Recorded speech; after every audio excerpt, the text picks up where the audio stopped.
Friendship Part 2. After writing my earlier post on friendship, I realized that the topic could really get very deep. I wrote about true, healthy friendships.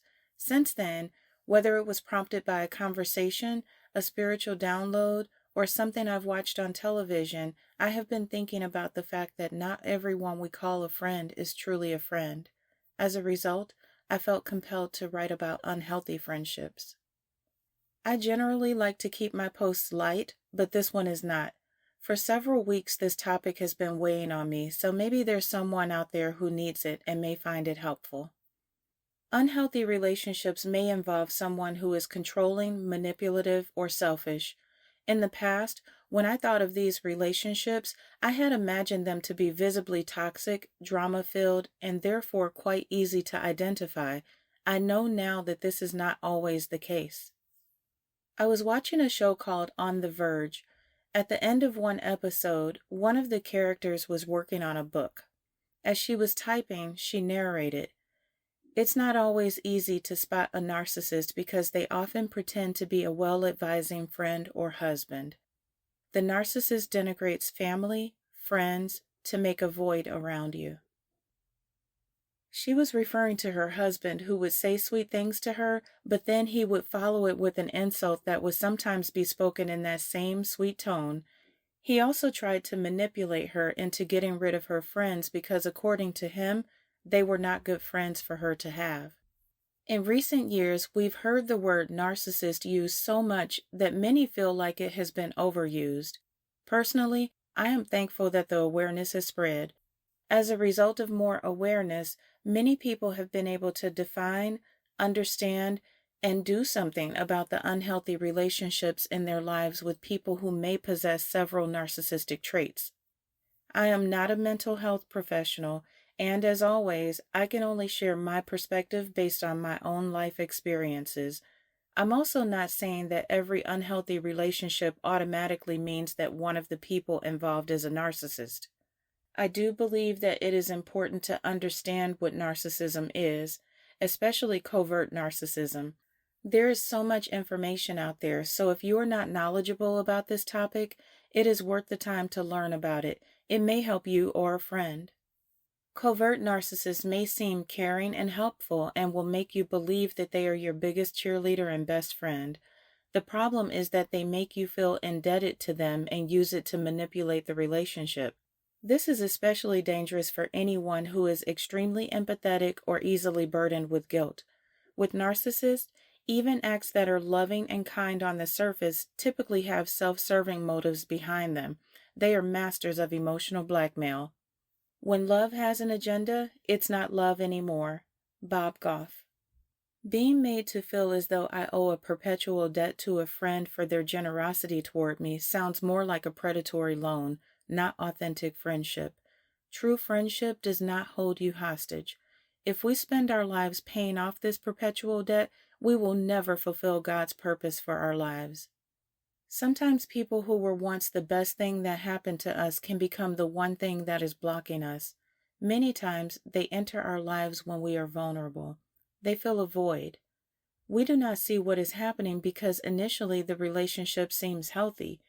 The person may be supportive and may go out of their way to help and encourage you. It does not feel like manipulation. It feels like genuine friendship.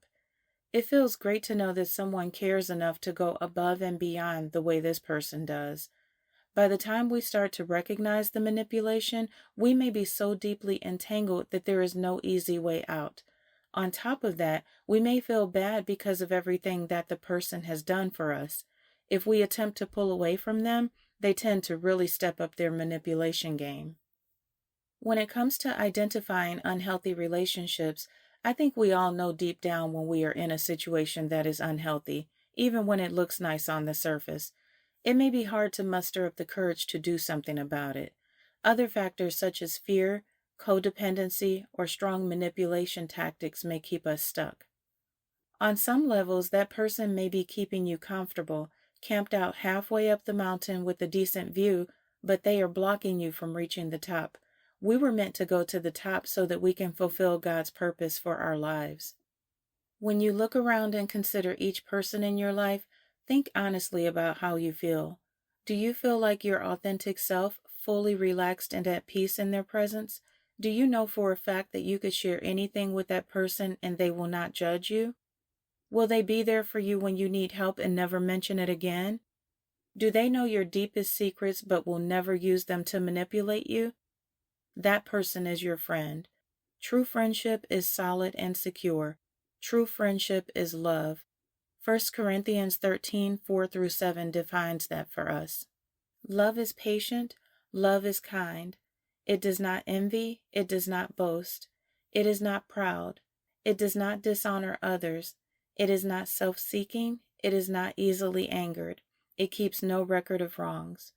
Love does not delight in evil, but rejoices with the truth. It always protects, always trusts, always hopes, always perseveres.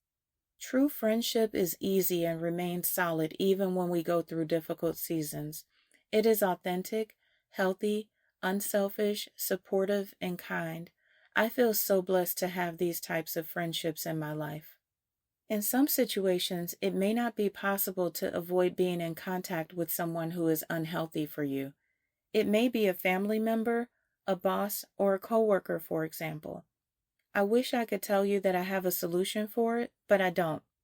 What has been helpful for me is to set boundaries and to educate myself on how to respond to their behaviors. Thankfully, there's so much help and information available online. Again, I am no expert, and this does not mean that everyone who is dysfunctional is a narcissist. I just think that overall awareness is extremely important. When I first learned about it, I was able to look back at relationships that I saw while growing up or have experienced personally as an adult. I was able to understand the dysfunction. The awareness has helped me to identify it more easily for myself and for friends. We were designed to be in relationship with others, so that makes it even more difficult. Holding on to the wrong people will keep us stuck. Through it all, God never fails, and if we can let go of the wrong people and situations in our lives, it opens the door for the right people and circumstances to enter. There are so many layers to this, and I know that I have only scratched the surface. The biggest lesson in it for me is that the most important relationship in my life is the one I have with God. I have learned and must remind myself regularly to never be so attached to any person or thing that I miss out on what God is wanting to do in my life. It is so important to talk to God. Ask Him to show you what you need to know about the people and situations in your life. Trust me, He will show you. Unhealthy relationships teach us valuable lessons. God can take every experience and use it for our good.